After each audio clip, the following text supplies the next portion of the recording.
con el programa. Vamos e intercambios entre mexicanos de aquí y de allá, impartida por el doctor Carlos Heredia Subieta, profesor del Centro de Investigación y Docencias Económicas, CIDE, de quien me voy a permitir leerles una pequeña semblanza. Carlos Heredia Subieta es economista egresado del ITAM, con maestría en la Universidad de McGill y doctorado en Economía por la UNAM. Desde el 2009 es profesor investigador del Centro de Investigación y Docencia Económicas, CIDE, donde coordina el programa de estudios de Estados Unidos. Es coordinador académico del Diplomado en Migración y Gobernanza del CIDE e Iniciativa Ciudadana para la Promoción de la Cultura del Diálogo ACE. Fue diputado federal en la 57 legislatura al Congreso de la Unión. Del 2003 al 2008 fue asesor en asuntos internacionales del gobernador Lázaro Cárdenas Batlle en Michoacán. Es asociado fundador del Consejo Mexicano de Asuntos Internacionales, COMEXI, y del Consejo Asesor del Instituto de México en el Centro Woodrow Wilson en Washington, D.C. Habla inglés, francés, aunque su sueño es aprender chino mandarín. Nunca aprendió a tocar instrumento alguno, pero no canta malas rancheras. Lleva a las Chivas y al Barça. Es fan del cine de Iñárritu, de Almodóvar y de Tarantino. Les pido por favor un fuerte aplauso.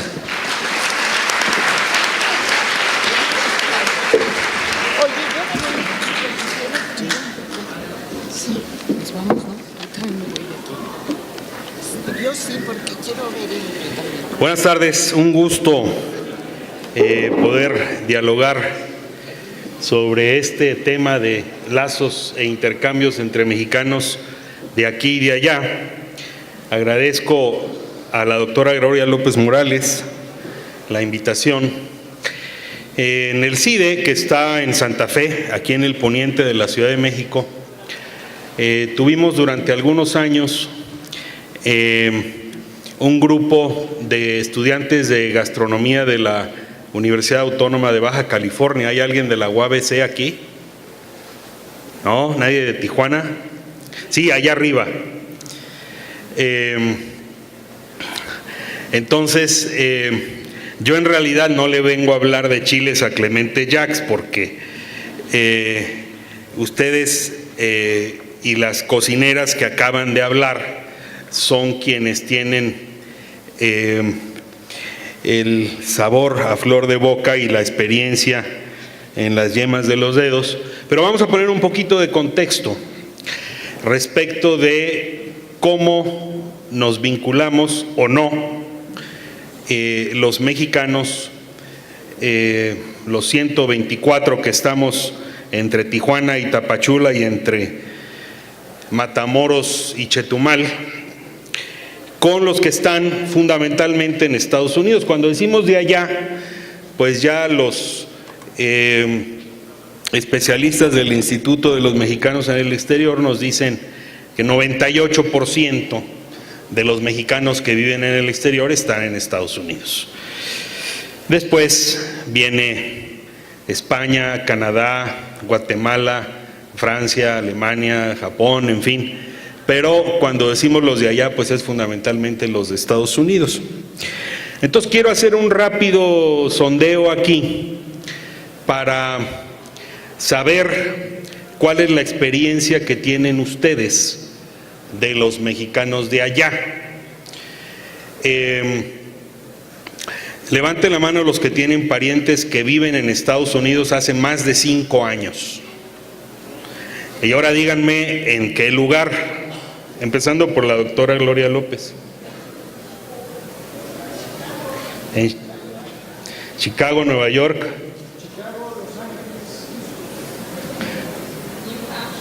New Hampshire, mira, por acá seguimos.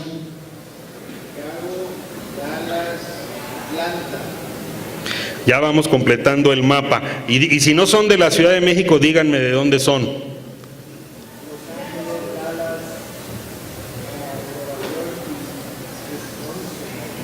Y Wisconsin también. ¿Alguien más? Oregon. ¿En qué lugar de Oregon? ¿Son de Michoacán?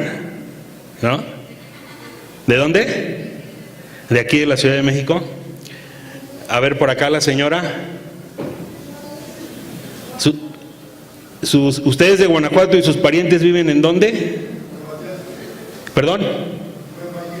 En Nueva Jersey. ¿En qué lugar de Nueva Jersey? Highland. ¿Acá? Austin, Texas, de Toluca, la señora.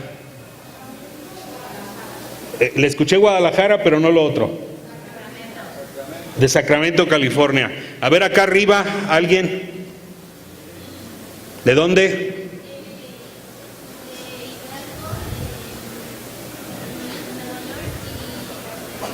Hidalgo, en Nueva York. Sí, el señor.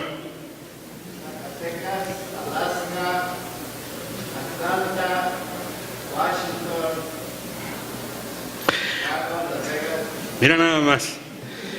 Zacatecanos por todas partes. Allá atrás. Órale. Allá atrás. ¿Cómo? San Diego, Tijuana. Pues ahí nada más cruzando. Acá. De Michoacán en San Francisco. ¿En mero San Francisco o en Napa o por dónde? Al sur. ¿Hacia San José? Ya. El señor, y con este cerramos. En Oregon. ¿En qué lugar? Portland. Bueno, en Miami, ¿y de dónde? De la Ciudad de México. Bueno, hay mexicanos en los 50 estados de la Unión Americana. Eso es un fenómeno relativamente nuevo, porque incluso hoy casi 2/3 partes de los mexicanos en Estados Unidos están concentrados entre el estado de California, el estado de Texas y el área metropolitana de Chicago en el medio oeste, con los estados contiguos.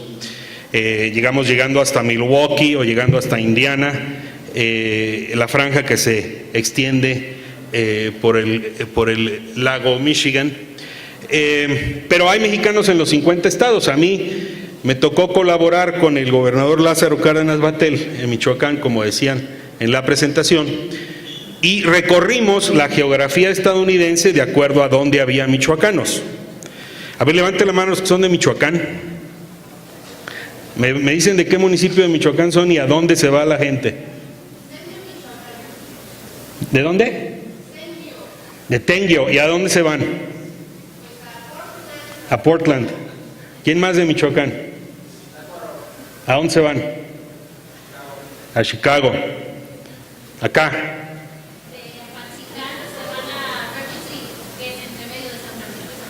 Ahí está.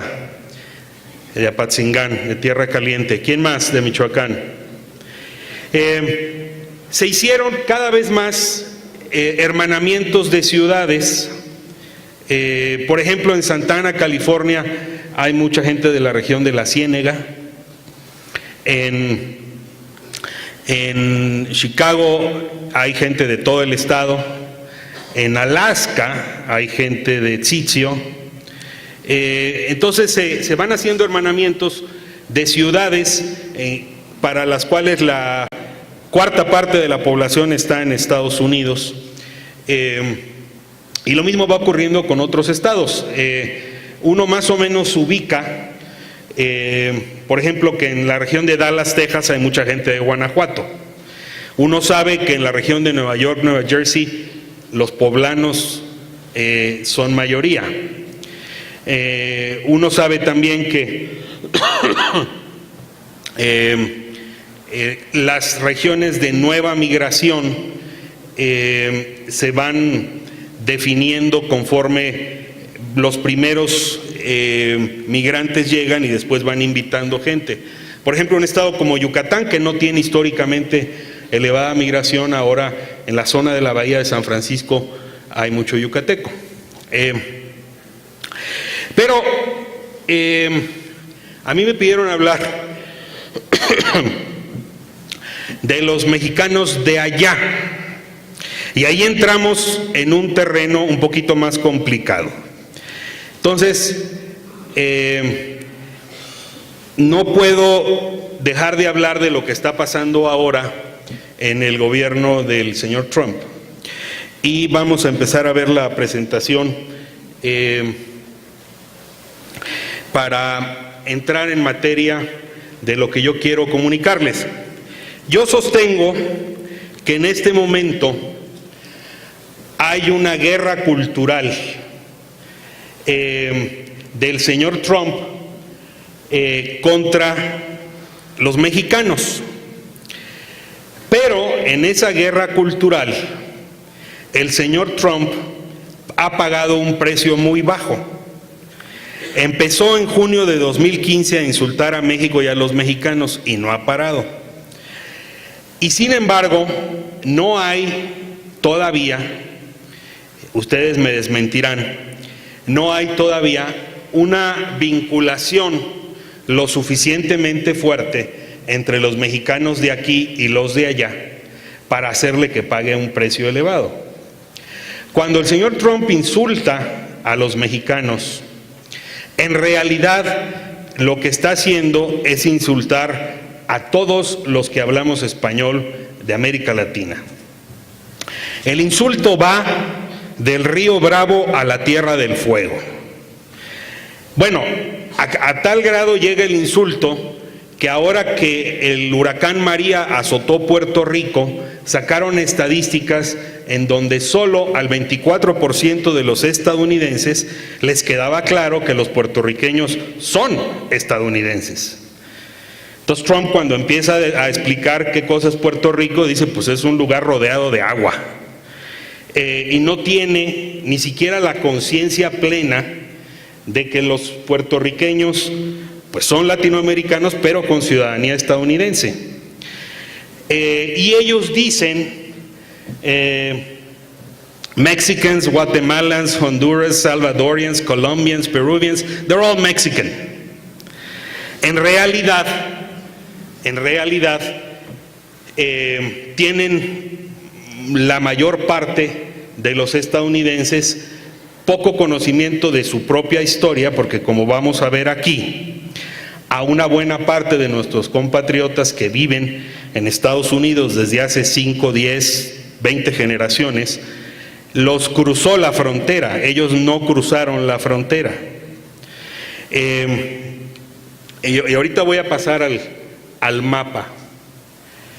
Entonces, Trump está llevando a cabo una guerra cultural, en donde él es quien nos define a nosotros.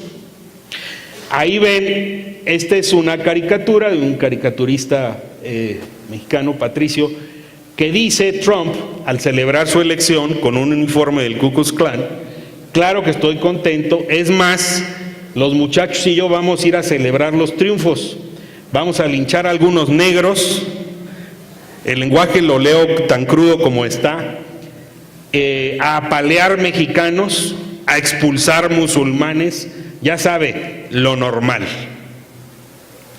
Ahora que un hombre blanco desata un tiroteo y mata a 50 y tantos en Las Vegas y hiere a cerca de 500, ese no es terrorista. Los hombres blancos que emprenden un tiroteo contra su propia gente son desequilibrados. Esos no son terroristas. Los terroristas son los que no responden al prototipo étnico de que no son blancos de origen anglosajón.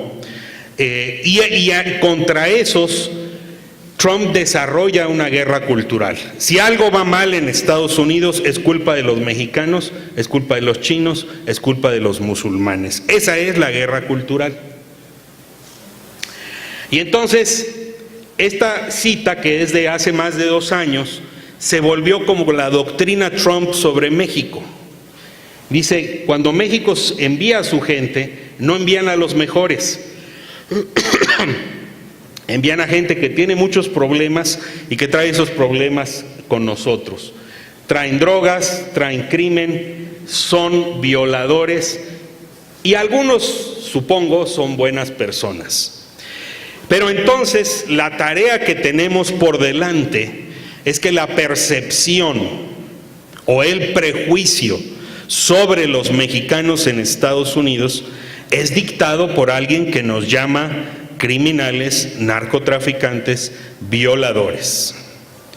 Es algo muy grave, a los que viven en Estados Unidos lo sufren cotidianamente, y que viene desde antes de Trump, como lo vamos a mostrar ahora, y si Trump por alguna razón deja la presidencia, eso va a seguir. Vean el letrero, los dos letreros que están del lado derecho. Solo le servimos a los blancos, no a los españoles, no a los mexicanos. Es un letrero en un restaurante en Texas, que además está lleno de mexicanos, hace 70 años, y otro que dice: no admitimos perros, ni negros, ni mexicanos, por si a alguien le quedaba duda de que ese prejuicio verdaderamente está arraigado. Entonces, incluso aquellos mexicanos que estaban allí mucho antes de que la mitad de nuestro territorio fuera tomado por Estados Unidos, se convirtieron en extranjeros en su propia tierra. Vean, igual, no Mexicans women, ahora también contra las mujeres, or dogs allowed. Y ellos tienen una identidad compleja, porque ahora estamos hablando de parientes nuestros que viven en Estados Unidos hace 5, 10, 15, 20 años. Pero en el caso de estadounidenses de origen mexicano, estamos hablando de muchas generaciones. Es el caso de César Chávez, Selena Gómez, Eva Longoria, Bill Richardson, que suena un nombre muy sajón, pero fue el gobernador de Nuevo México, parte del equipo del presidente Clinton. Julieta Venegas, yo creí que era de Tijuana, pero ahora me entero que nació en California. Edward James Olmos. Y los que están al principio son gente nacida en México, que se fue a vivir a Estados Unidos y a hacer carrera profesional. Dolores del Río hace muchos años, César Millán, que lo conocen muchos que ven su programa de entrenador de perros, Thalía, Salma Hayek, Alfonso Cuarón, en fin, un largo etcétera. Pero es importante tener presente los matices en esta identidad, porque la gente que vive allá hace muchas generaciones lo tiene muy presente. Y sin embargo, hay toda una serie de nombres despectivos que nosotros mismos usamos. Esas palabras, pochos, mojados, chicanos, specs, beaners, wetbacks, suiters, son palabras derogatorias, son palabras que son como insultos en donde nosotros mismos nos denigramos. Hay una palabra especialmente denigrante que una persona que no es afroamericana no puede pronunciar porque provoca un estallido entre la comunidad negra, que es dicen the N-word, la palabra que empieza con N, se lo dicen entre ellos, digamos como amigos, pero si la pronuncia alguien que no es de su comunidad, es extraordinariamente ofensiva.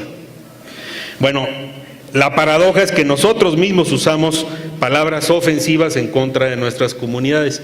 Y ahí está uno de los famosos tweets de Donald Trump, donde dice, cuando eran las elecciones primarias de los precandidatos del Partido Republicano, dice: Jeb Bush está loco, ¿a quién le importa que hable mexicano? Esto es Estados Unidos, a que hable en inglés. Jeb Bush está casado con una mujer del estado de Guanajuato y afortunadamente aprendió español y ha transmitido el español a sus hijos, uno de los cuales, por cierto, lo están preparando para eventualmente quizás ser el tercero de la dinastía Bush, su papá no, pero él sí, candidato a la presidencia. Esa era la frontera en 1830. ¿Por qué en 2017 estoy hablando de esto? Porque es antes de que la mitad del territorio mexicano, que es lo que aparece al suroeste estadounidense, fuera tomado por Estados Unidos, y entonces los mexicanos de allá se quedaron atrapados o como extranjeros en su propia tierra.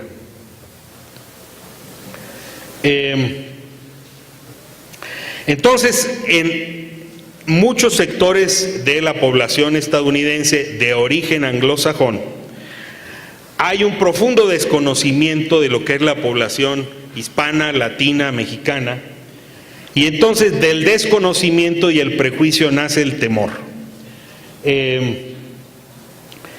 Y se desarrolla una visión en donde, aunque sean estadounidenses, los colocan en contraposición a la mayoría blanca. Después de que fue electo Trump, un amigo migrante precisamente de Chicago me decía: mira, la definición que yo más he escuchado respecto de cómo nos ven a los mexicanos es lo que viene a mero abajo a la izquierda. We need you, but we don't want you. O sea, necesitamos su trabajo, necesitamos sus brazos, necesitamos su esfuerzo. Ustedes que estudian gastronomía, muchos de ustedes sabrán que el grueso, por ejemplo, de las hortalizas, de los productos agropecuarios de California, que es con mucho el mayor productor de legumbres, de vegetales en Estados Unidos, el 90 y tantos % de las manos que siembran y cosechan esos productos son mexicanas. O sea, la gente no tiene conciencia de que la comida llega a precios accesibles a su hogar porque en su cultivo y en su cosecha han trabajado mexicanos que reciben una paga inferior, muy inferior a lo que reciben otros trabajadores. Ya me voy a ir más rápido porque se nos está acabando el tiempo. Ahora, justo la parte del territorio estadounidense que ellos le arrancaron a México es con mucho la parte con mayor población latina, pues son los estados de California, Nevada, una parte de Utah, Colorado, Arizona, Nuevo México, Texas e incluso un pedacito de Oklahoma. en color, el perímetro que está en rojo es a donde llegaba la frontera entre México y Estados Unidos. En la Embajada de México en Washington acaban de hacer una exposición justo sobre eso, y incluso hubo quien medio en broma, medio en serio decían: sí estamos de acuerdo en que se haga el muro, pero hay que hacerlo ahí. Hay que hacerlo empezando por el norte de California y abarcando todo lo que era nuestro.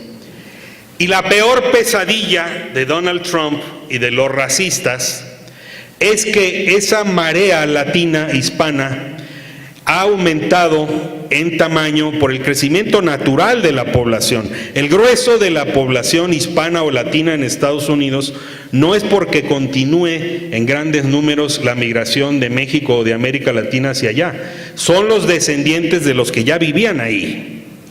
O sea, son descendientes de gente que nació en Estados Unidos. Y esta proyección, a lo mejor no lo ven desde mero atrás, pero en la primera columna está la población actual de Estados Unidos, 321 millones. De esos son 57 millones de hispanos o latinos. Pero si vamos avanzando, hoy la población hispana o latina, según el censo estadounidense, es casi el 17,5%. Son 57 millones, pero luego van a ser 63 de 334 en 2020, y va a llegar un momento en 2060 que de un total de 416 millones de habitantes, 119 van a ser hispanos o latinos, o sea, el 29%.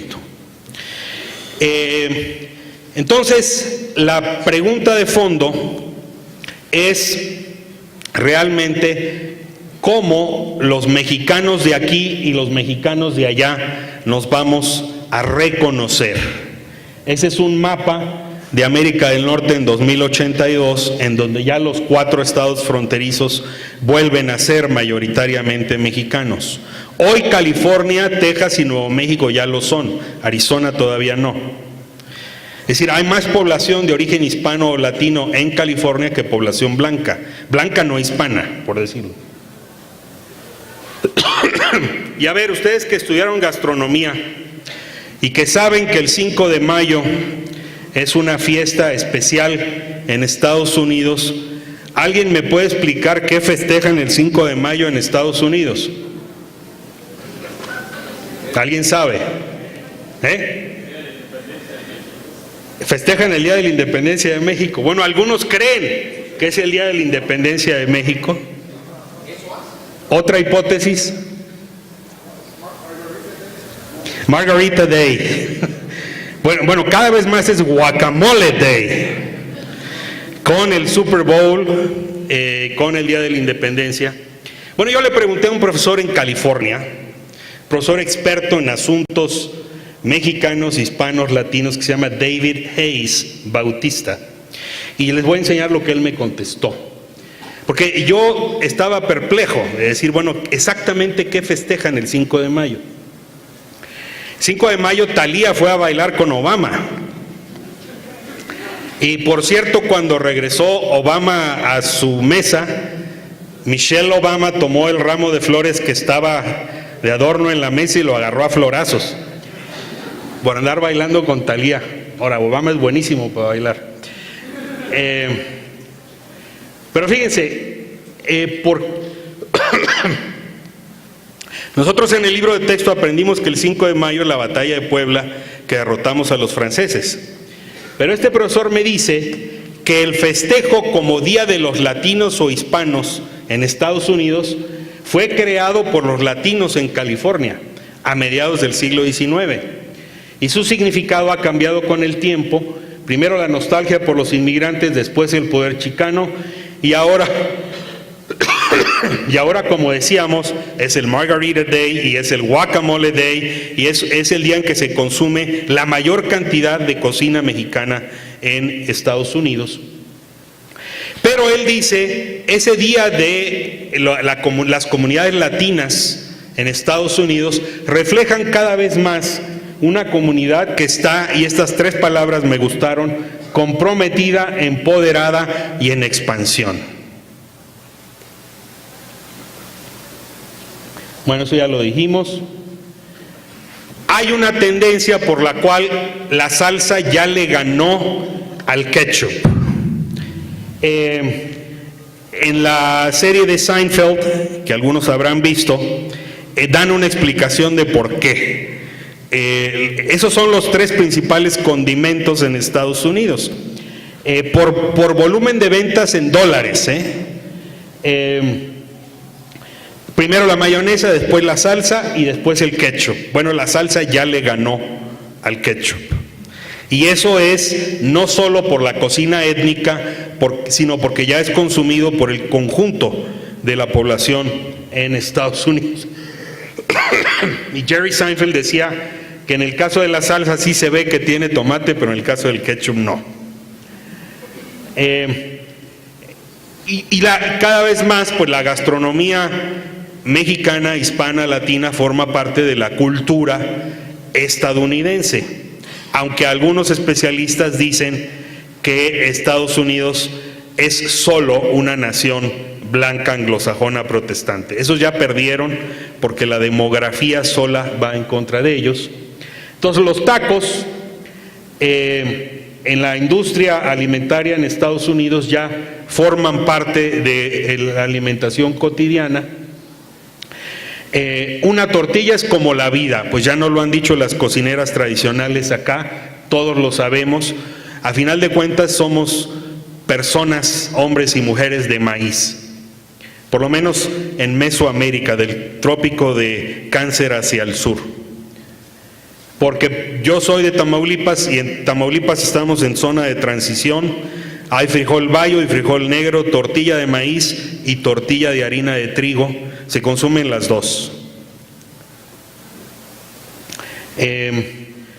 Una historia cultural de las tortillas y finalmente la cultura gastronómica de los latinos. Cierro con una frase que me pareció muy impresionante, que cuando Trump dice voy a construir el muro que va de San Diego a Brownsville y divide a México y Estados Unidos, ya por cierto hay una buena parte, quizá como 900 kilómetros de muro que ya existe, pero él lo quiere completar. Un periodista colombiano me mandó una nota y me dijo, mira, desde Colombia como vemos la cosa es que México no es parte de América del Norte. Ustedes se la creyeron, porque entraron al Tratado de Libre Comercio de América del Norte. Pero la verdad es que en Estados Unidos le siguen enseñando a los niños que América del Norte es de habla inglesa, es mayoritariamente protestante y mayoritariamente anglosajona, aunque ya la demografía no nos dice eso. Entonces México no es parte de América del Norte como creía, pero el colombiano remata de una manera que me dolió mucho, dice, pero tampoco es de los nuestros. Entonces, la gran asignatura pendiente que tenemos nosotros es que tanto vamos a cambiarnos el chip, es decir, a los mexicanos en Estados Unidos, los que vivimos en México les vamos a decir qué hacer. Cambiar el chip significa, nosotros vamos a ser más fuertes si nuestras comunidades en Orange County o en Harris County en Houston o en Cook County en Chicago o en el condado de Los Ángeles o en San Bernardino o en Riverside son más fuertes. Y el contraste entre el lema de Trump y el lema nuestro.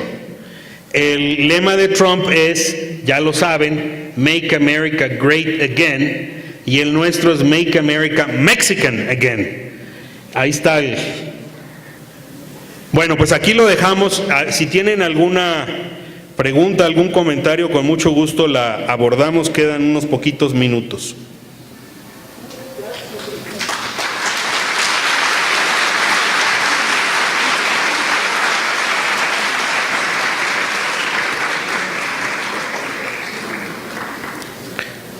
Gloria.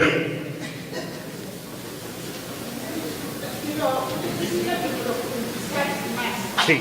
Sobre la mexicanización de Norteamérica a través de la comida.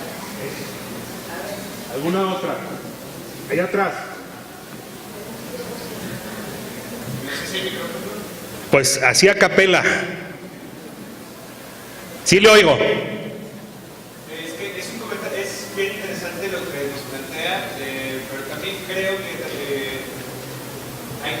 tendríamos también que poner sobre la mesa toda la problematización de cómo se construye la afiliación étnica, ¿no? Por ejemplo, también en las categorías que presenta, por ejemplo, decir que lo mexicano entra en hispano, pero también el movimiento reivindicativo, que soy primero mexicano antes de ser hispano o latino, ¿no? Entonces, sí, efectivamente. Y también lo que está pasando en un fenómeno migratorio de larga data como es el mexicano, también qué está pasando con la reivindicación de las segundas y terceras generaciones y cómo se está negociando el otro mexicano, ¿no? La construcción del otro mexicano, es decir, incluso hasta ver... Bueno, no, perdón, está bien. Bueno, nada más un último comentario, sí. De ver también esta reivindicación incluso de exaltar, o de cómo se construye la mexicanidad más allá del Estado-Nación, que es diferente al que se construye dentro del territorio. Totalmente. ¿No? Entonces... yo voy a contestar primero la segunda y luego regreso a la de Gloria, y la voy a contestar con un video muy cortito.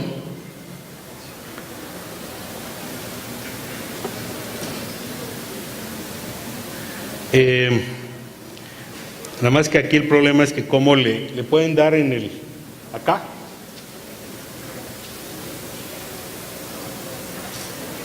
¿Le pueden picar en el video?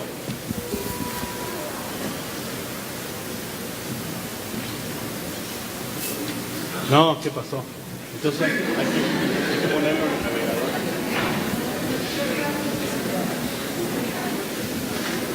Es un video justo para contestar esa pregunta de la identidad binacional, que muchos dreamers o jóvenes nacidos en México que crecieron y viven en Estados Unidos y fueron a la escuela expresan de una manera que yo no puedo en una conferencia de 40 minutos explicar.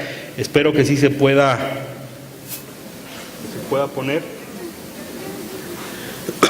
Bueno,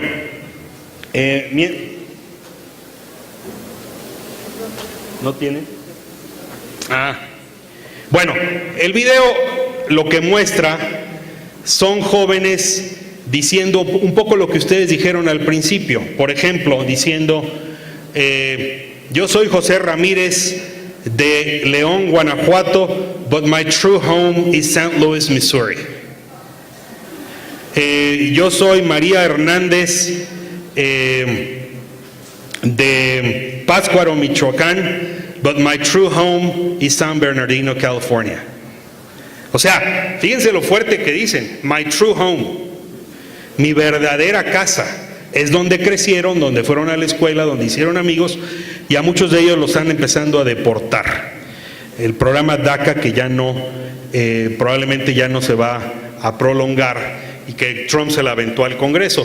Efectivamente, la identidad se construye de muchas maneras, y las segundas, terceras, cuartas generaciones encontramos desde aquellos que el papá le dijo, tú nada más habla inglés para que te puedas integrar a la sociedad, y otros que dicen al contrario, yo quiero aprender español, la lengua de mis abuelos, la lengua de mis sabores, olores, colores.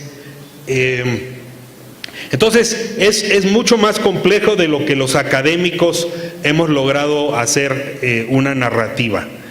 Efectivamente, la construcción de la identidad depende de cómo se vive esa identidad desde la comunidad en que cada quien se desarrolla. Y ahora hay muchas familias binacionales, biculturales, bilingües, que se mueven de manera bastante frecuente entre los miembros que están en un país y en el otro, aquellos que pueden hacerlo, pero también hay muchas que están viendo cómo son divididos por las deportaciones. Respecto a lo que decía Gloria, de cómo la comida mexicana o latinoamericana ha ido permeando, pues por supuesto que está marcado por el lugar de origen de las personas. Yo soy de Tampico, y en Tampico nuestra cocina es la huasteca, es la cocina huasteca, que tiene que ver con el sur de Tamaulipas, poco desde Tampico, Madero, Altamira, González, Ocampo, Jicoténcatl, luego la entrada a San Luis Potosí por Ciudad del Maíz, la región de la Huasteca Potosina. Por aquí había una colega de Río Verde, acá, toda la zona de Gilitla, de Tampamolón, que es la zona huasteca de San Luis Potosí. Después se mueve hacia el noreste de Hidalgo, en la zona de Huejutla, y luego todo el norte de Veracruz. Bravo Hidalgo. Y luego toda la zona del norte de Veracruz, digamos, al norte de Papantla, Poza Rica, Tuxpan, Tempoal, Tantoyucan, Neligo, Ozuloama, todas estas comunidades. Entonces la gente se lleva su cocina al lugar donde migra, y de manera natural ustedes pueden ver en Chicago la cocina de la Tierra Caliente de Michoacán, aunque debo de confesar que el restaurante de Chicago que más me gusta es el Topolobampo. La gente que migra de Yucatán a la zona de la bahía lleva consigo la cocina Ahí está. A ver, ¿le pueden poner volumen?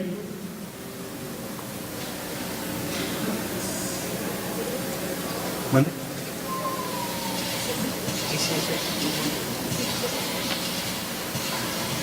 Mi nombre es Daniel, soy de California. Mi nombre es Mateo, soy de Guatemala. Mi nombre es Freddy, vengo de Tijuana, Ciudad de México, California. Mi nombre es Maggie, vengo de San Luis Potosí, de Georgia. Bueno, mi nombre es Hernán Roy, vengo de Los Ángeles y Guerrero. Para nosotros ser de aquí y de allá es derecho, Existir, identidad propia. Unidad. libertad. Hola, mi nombre es Frida, yo soy de Guadalajara, México y de Tucson, Arizona. Para mí, ser de aquí y de allá significa tener la misma dignidad en un lugar o en otro, de los dos lugares al mismo tiempo. Mi nombre es Jason Larte, latino. De ser de aquí y de allá es tener una libre movilidad por el territorio de América, con derecho a educación, a expresión, libre expresión y participación. Hola, soy Berta y vengo de El Salvador. Para mí, ser de aquí y de allá significa tener derechos más allá de las fronteras y poner en los zapatos del otro. Hello everyone, my name is Raquel Tiquets and I'm from Los Angeles, California and I'm also from Yucatán, México. Hola, yo soy Carlos, soy de Estado de México, de Catepec y también de Los Ángeles. Para nosotros, ser de aquí y de allá es for the separation of the families to stop, not one more. El pensamiento que nos lleve hacia una mejor progresión del mundo.